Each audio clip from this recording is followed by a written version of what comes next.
Hi guys, Sci-Fi Recapped here. Before we start, warning. Spoilers ahead. Today, I'm gonna explain a 2022 Russian science fiction and thriller movie called Project Gemini. The movie begins with the news report showing the Earth's ecosystem is being destroyed by an unidentified deadly virus. Several efforts from world-reputable scientists have been made, but none of them were successful.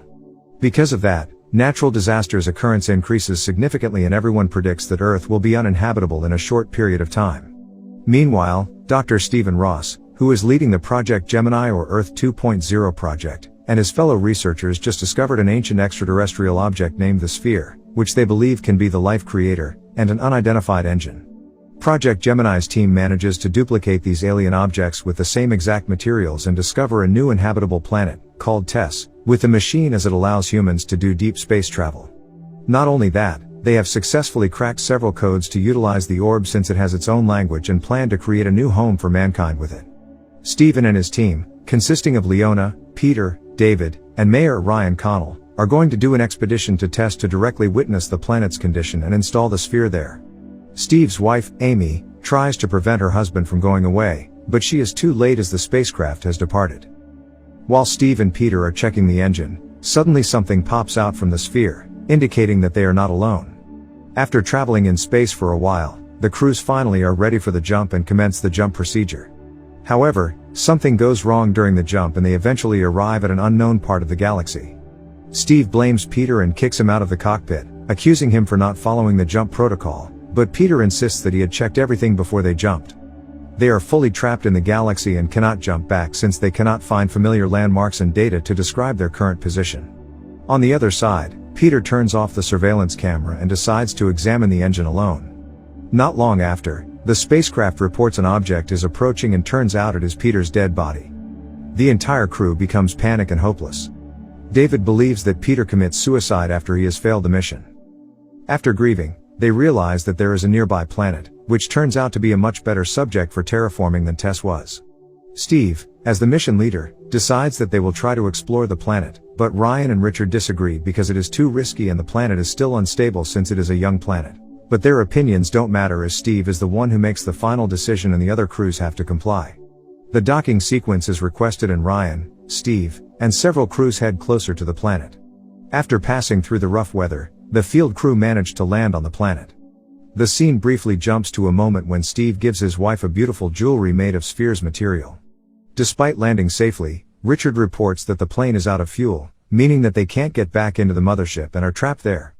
They find a suitable cave and immediately prepare for taking out the sphere into the cave. Upon arrival at the cave, they begin the installation of the sphere. After that, they return to the plane. Meanwhile, Richard, who is alone in the mothership, discovers a transparent gel and coincidentally finds a recording of Peter before he was somehow expelled from the ship. That evening, he tells the other crews about the recording, revealing that Peter was killed by an unidentified being, not suicide.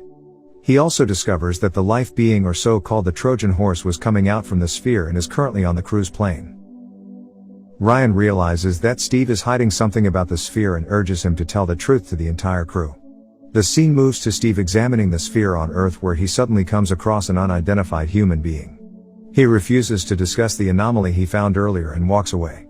It is revealed that David's daughter passed away just before the expedition and Steve initially suggests he withdraws his intention to join the journey, but he insists since he is the one who has the best understanding about the project, alongside with Steve. Back to the plane, Steve asks David to join him quietly back to the sphere. At first he refuses as Ryan is now the one who is taking control, but he changes his mind after Steve tells him that they are humanity's last hope to defeat the emerging virus on Earth. Upon arrival, they adjust the setting of the sphere when the Trojan is slowly approaching them. David panics and starts shooting the sphere which deactivates it. They immediately run back and barely make it to the plane. Afterward, Ryan confronts them, warns Steve that he no longer has the right to make decisions.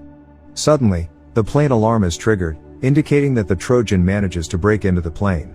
Leona, who is still confused about the emergency situation, walks through the corridor and accidentally spots the Trojan in the lab. Fortunately, she still makes it to the control room. All crew members have gathered at the control room where the Trojan cannot break in. Since the plane's main generator was broken, they lose contact with the plane and are unable to access the camera. Steve volunteers himself to connect all the electronic devices to the backup generator in order to restore the security camera and communications.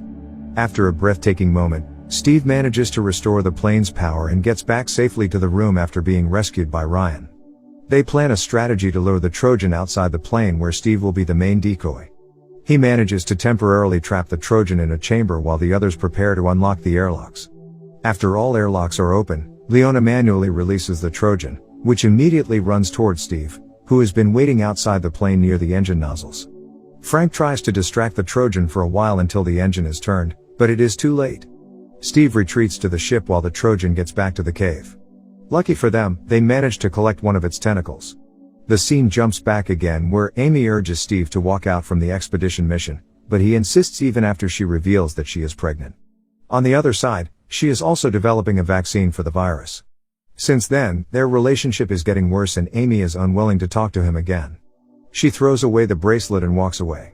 The next day, Steve examines the tentacle and a fragment.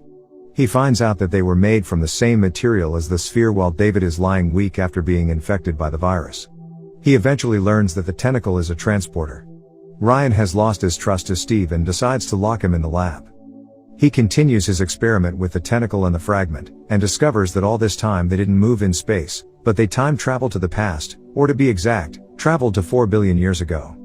Richard then realizes that the planet in front of them is actually planet Earth. Steve states that the fragment is the exact same piece as the one he gave to Amy. He also figures out that the sphere on Earth now and the one they installed are also the exact same sphere, but just in a different time.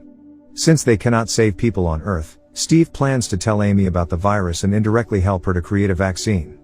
He knows that the sphere will remain at the cave until that day and also he will give the fragment to her.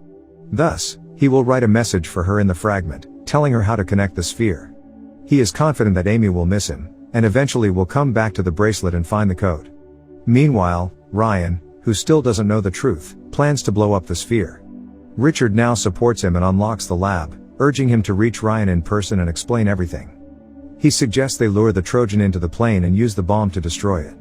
However, David suddenly shows up and shoots everyone. He has lost his mind, stating that no one has to suffer since no one was being created. Steve manages to shoot him and force him away. After that, Steve activates the bomb and lures the Trojan into the plane with a flare. The beast arrives, finally revealing itself, and gets Steve cornered, but he still somehow manages to escape. He is then confronted by David, who is impaled by the Trojan. He eventually flees from the plane just before the bomb explodes and blows up the entire plane. Steve becomes the only survivor, but he only has 1 hour since his oxygen tank was shot. In the middle of the storm, he immediately walks back to the cave and reactivates the sphere. Meanwhile on present Earth, Amy, who finds the bracelet with the code written on it, immediately runs to the sphere and successfully activates the sphere. The sphere allows her to make contact with Steve, who informs her the equation and the ingredients needed to make the vaccine.